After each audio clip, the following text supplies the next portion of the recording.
गुजरात विधानसभा चुनाव ने इस समय सभी का ध्यान अपनी तरफ खींचा हुआ है।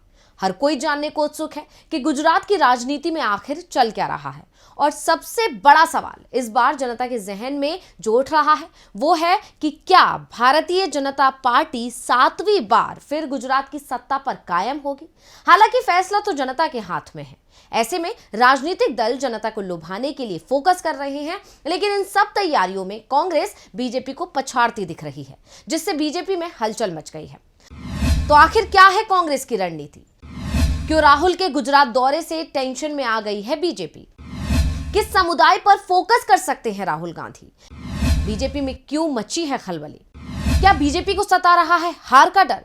इन सवालों पर आज की स्पेशल रिपोर्ट में हम करेंगे चर्चा। नमस्कार, मैं हूं अंशिता श्रीवास्तव। तो दोस्तों, आज की स्पेशल रिपोर्ट में बात राहुल के दौरे से बीजेपी में मची खलबली की। हिमाचल विधानसभा चुनाव हो चुके हैं। ऐसे में अब हिमाचल की जनता और राजनीतिक दलों को नतीजे का इंतजार है जो 8 दिसंबर को आने वाले हैं। लेकिन इसी के साथ राजनीतिक दलों की टेंशन अभी खत्म नहीं हुई है, क्योंकि अब उनका ध्यान है गुजरात चुनाव पर, जिसके लिए मतदान 2 चरणों में होना है और 1 और 5 दिसंबर को गुजरात की 182 सीटों के लिए जनता मतदान करेगी।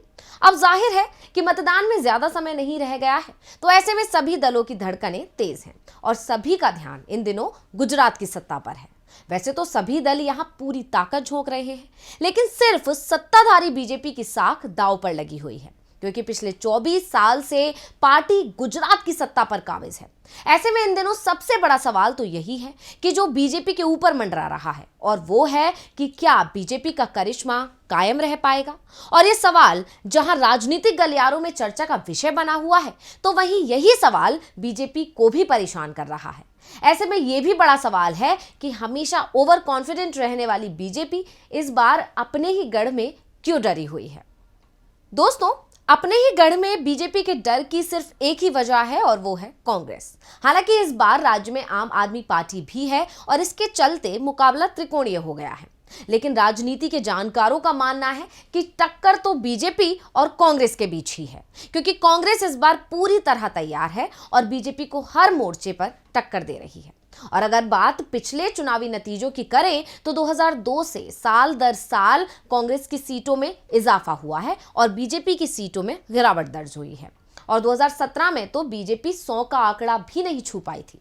ऐसे में इस बार ये मुकाबला पहले से ही कड़ा है और कांग्रेस जिस तरह से चुनाव की तैयारियों में लगी हुई है, उसने भी बीजेपी की बेचैनी बढ़ा दी है।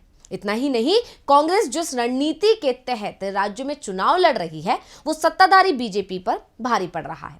इन सब के अलावा बीजेपी उम्मीदवारों की पहली सूची जारी होने के बाद से नाराज हुए बागियों ने भी पार्टी की टेंशन पहले ही बढ़ाई हुई है। और इसी का नतीजा ये हुआ है कि बागियों से जूझ रही बीजेपी ने उम्मीदवारों के नाम की घोषणा करने की अपनी रफ्तार धीमी कर दी है। जबकि शुरुआत में पार्टी ने तेजी दिखाते हुए एक साथ 160 उम्मीदवारों के नाम की घोषणा कर दी थी। अब राज्य में बीजेपी विरोधी लहर, अपनों की बगावत, इन सबसे तो पार्टी पहले ही जूझ रही है। यानी पार्टी अपनी तकलीफों में तो पहले ही उलझी हुई है। अब इसी बीच कांग्रेस की रणनीति भी बीजेपी को चोट दे रही है, जिसमें सबसे ज्यादा बीजेपी की बेचैनी बढ़ा दी है राहुल गांधी के गुजरात दौरे ने, जिस पर वो 21 और 22 नवंबर को आने वाले हैं। अब दावा किया जा रहा है कि राहुल गांधी अपने गुजरात दौरे पर एक बार फिर आदिवासी समुदाय को साधने की कोशिश करेंगे, क्योंकि पहले भी राहुल ने आदिवासियों को उनकी जमीन से बेदखल करने के मुद्दे को उठाकर उनके दिलों में अपनी खास जगह बना ली है। ऐसे में राहुल के गुजरात दौरे ने बीजेपी को परेशान कर दिया है, क्योंकि कांग्रेस का आदिवासी सीटों पर दबदबा रहा है।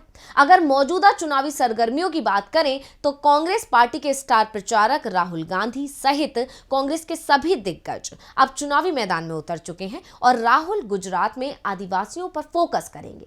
उसके संकेत उन्होंने अपने ट्वीट में भी दे दिए थे, जब उन्होंने अपने ट्विटर हैंडल पर ट्वीट करते हुए महान आदिवासी नेता को याद किया। उन्होंने लिखा कि महान स्वतंत्रता सेनानी और आदिवासी समुदाय के पूजनीय नेता धरती आबा भगवान बिरसा मुंडा जी की जयंती पर उन्हें शत शत नमन। उनका संघर्ष और हक की आवाज को हमेशा बुलंद रखने का जज्बा हम सभी को सदा प्रेरित करता रहेगा।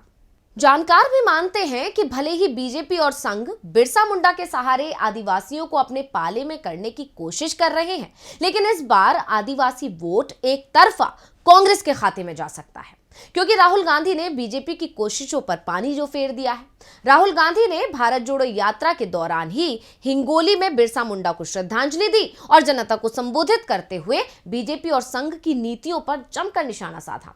राहुल ने कहा कि बिरसा मुंडा जिस अधिकार के लिए लड़े, आज मोदी सरकार वो अधिकार आदिवासी समाज से छीन रही है। तो सबसे जरूरी बात संविधान की रक्षा, आदिवासियों को शिक्षा, उनके हक, उनकी जमीन, इससे बिना आपका काम नहीं होने वाला है। और यह लड़ाई सिर्फ कांग्रेस पार्टी लड़ती है। और मैं यह भी कह देता हूं, स्टेज से कह देता हूं, कांग्रेस पार्टी लड़ती है मगर और मजबूती से लड़नी चाहिए। राहुल ने आगे कहा कि 3000 साल पहले पूरा हिंदुस्तान जंगल था। 50 साल पहले भी देखते तो ज्यादातर हिस्सा जंगल ही था। आज जंगल कम होते जा रहे हैं। 30-40 साल बाद जंगल दिखेंगे ही नहीं। बीजेपी का कहना है कि वनवासी का हक जंगल में रहना है और जब जंगल ही नहीं बचेंगे तो उनका कोई हक भी नहीं बचेगा। राहुल ने कहा कि आदिवासियों को बीजेपी हक नहीं देगी, कांग्रेस ही उनका हक दिलाएगी। अगर आप हिंदुस्तान 1000 साल पहले आते, 3000 साल पहले आते, तो पूरा हिंदुस्तान जंगल था। 50 साल पहले आप हिंदुस्तान को देखते, काफी जंगल थे। और आज आप हिंदुस्तान को देखते हो, जंगल कम होता जा रहा है। सही बात, गलत बात? सही है। और आज से 20, 30, 40 साल बाद जंगल आपको दिखेगा ही नहीं। अब बीजेपी में राहुल के दौरे की खबर ने ही हलचल मचा दी है, क्योंकि बीजेपी जानती है कि जिस समुदाय को साधने के लिए वो लगातार मेहनत कर रही है लेकिन बार बार विफल हो रही है, उस समुदाय पर कांग्रेस की अच्छी खासी पकड़ है, जबकि बीजेपी से यह समुदाय नाखुश है। गुजरात में आदिवासी समाज की बात करें तो राज्य में आदिवासी 14% हैं और निर्णायक भूमिका निभाते हैं। ऐसे में इस समाज को साधने के लिए साल 2018 में बीजेपी सरकार ने केवड़िया में स्टैच्यू ऑफ यूनिटी का निर्माण कराया, जिसे वो आदिवासी विकास के मॉडल के रूप में पेश कर रही है। हालांकि कुछ आदिवासी समाज के लोग बीजेपी से अब तक नाखुश हैं, क्योंकि उन्हें केवड़िया हाईवे पर बुलेट ट्रेन और स्टैच्यू ऑफ यूनिटी के चलते अपनी जमीन गंवानी पड़ी थी। और कांग्रेस इस मुद्दे को आदिवासी समाज के बीच जोर शोर से उठा रही है। इसके अलावा नवसारी, तापी, डांग और सूरत जैसे जिलों में भी आदिवासी समाज के लोग बीजेपी से नाखुश हैं, जिसका फायदा कांग्रेस को मिल सकता है। हालांकि बीजेपी आदिवासी समाज के वोटरों को मनाने में लगी हुई है। 6 नवंबर को पीएम मोदी ने बलसाठ से पार्टी के अभियान की शुरुआत करते हुए कहा था कि उनके लिए ए मतलब आदिवासी समाज है। लेकिन अब बीजेपी को लग रहा है कि राज्य में पीएम का जादू भी नहीं चल पा रहा है। इस बार उनके चेहरे पर वोट मिलना मुश्किल है और इस बात के संकेत मिले गृह मंत्री अमित शाह के बयान से, जब उन्होंने इशारों में सीएम फेस के नाम का खुलासा कर दिया। दरअसल अमित शाह ने कहा कि अगर गुजरात में बीजेपी को बहुमत मिलता है तो भूपेंद्र पटेल अगले मुख्यमंत्री होंगे।